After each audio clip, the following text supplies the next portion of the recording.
Right guys, it's Anthony here from SussexWeightLossBlog.co.uk. Now today basically what I'm going to talk about are some great tips for you, and they're all based around accountability. Again, if you've spent any time around me, you'll know that I'm very big on making yourself accountable, and there's lots of ways you can do that. You can, for example, book a photo shoot in say 3 months time, because you know you're going to be stripping down for a photographer. You're bound to stick to your program, or you might just tell people around the dinner table, for example, that you're trying to lose weight, so you're accountable to them, okay? You might tell all your Facebook friends, doesn't matter, lots of ways you can make yourself accountable.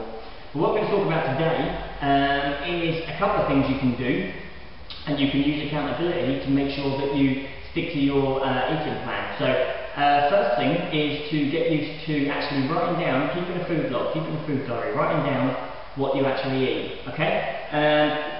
I'll show you one of these. This is one of the ones I give to all my boot campers.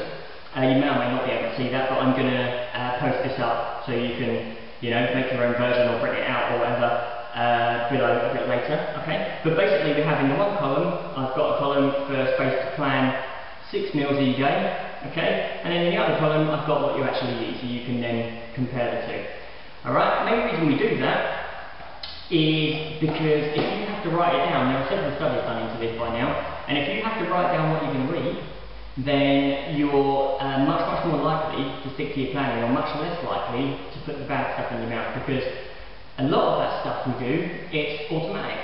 Like if we go to make a cup of tea, for example, we often just reach for the biscuits in and we don't even think about it, we just do it, yeah? And by the time we've got past the first one, we don't even count either. Once you've got past one biscuit, it's just a couple of biscuits or a few biscuits or whatnot. You might have eaten 5. As far as you're concerned, you've only eaten a couple of biscuits with no specific number. If you have to write it down, then first of all, it's a real eye-opener. It will tell you exactly where you're going wrong.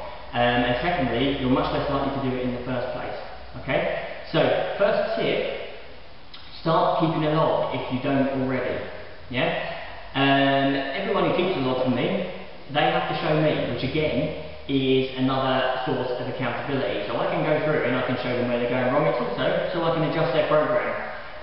But it helps to know that whatever they eat, they're going to have to bring it back to show me.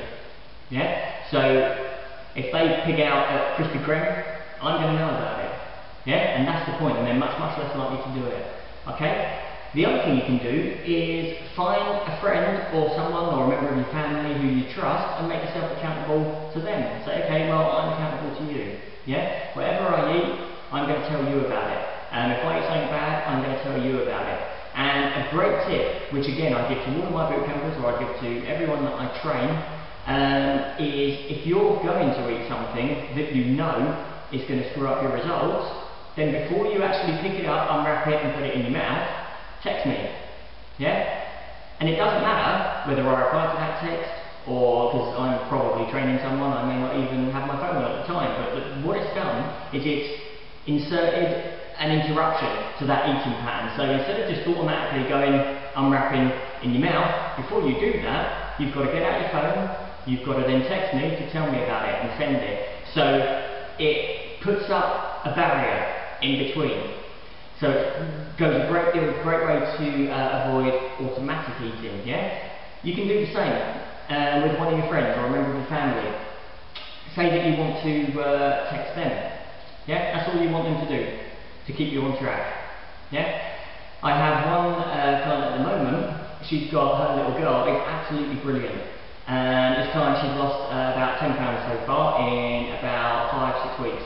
And her little girl is like the angel on the shoulder. Every time she goes to eat something that she's not supposed to, yeah, her little girl goes, that's not in your book, mummy.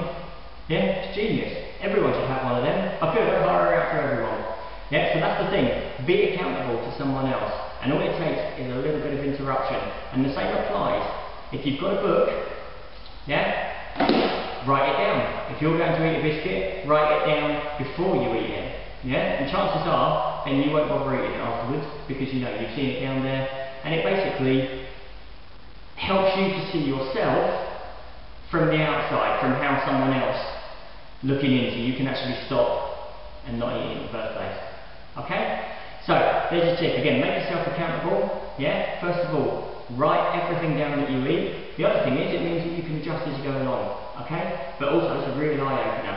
But write everything down you eat, because basically the studies show that those people that wrote down what they ate lost more weight than the people that didn't.